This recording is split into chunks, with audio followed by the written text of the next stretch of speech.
కూటమి ప్రభుత్వంలో రైతులు కుదేలైపోతున్నారని మాజీ మంత్రి సురేష్ అన్నారు.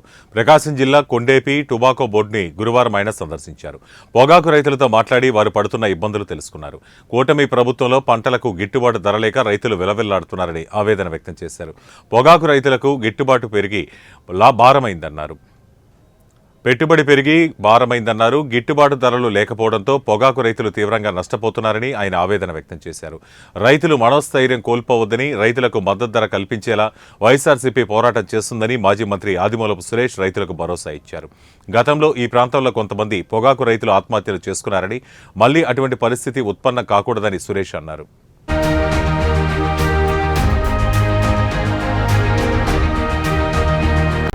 ఒక 10,000 రూపాయల కింటాకు తక్కువగా బిడ్లు పోతూ ఉన్నాయి అని చెప్పి రైతాంగం అంతా కూడా ఆందోళన చెందుతున్నటువంటి నేపథ్యంలో నిన్న జరిగినటువంటి పొలిటికల్ అడ్వైజర్ కమిటీ మీటింగ్లో జగన్మోహన్ రెడ్డి గారి ఆదేశాల మేరకు రైతాంగానికి పండించిన పంటకు గిట్టుబాటు ధర కల్పించే బాధ్యత ప్రతిపక్షంగా ఈరోజు వైసీపీ తీసుకొని రైతుల పక్షాన నిలబడి ఈ ముఖ్యంగా ఆ యొక్క ప్రాంతాల్లో పండుతున్నటువంటి పంటలు, ఉదాహరణకు మన ప్రకాశం జిల్లాను తీసుకుంటే పొగాకు కానివ్వండి, మిర్చి, శనగ, కంది, మళ్ళీ అట్లా ధాన్యము, మరి మొక్కజొన్న, ఈ పంటకన్నిటి కూడా ఈ పంటలకు ఎక్కడ కూడా మద్దతు ధర మరి రైతాంగానికి కనీసం వారు సాగు చేసినటువంటి ఖర్చులు కూడా వచ్చే పరిస్థితి లేనప్పుడు ఖచ్చితంగా వైఎస్ఆర్ కాంగ్రెస్ పార్టీ రైతాంగం పక్షాన నిలబడి మేము పోరాటం చేస్తామని చెప్పి తెలియజేయడానికి ఈరోజు ఈ యొక్క వేలం కేంద్రానికి రావడం జరిగింది.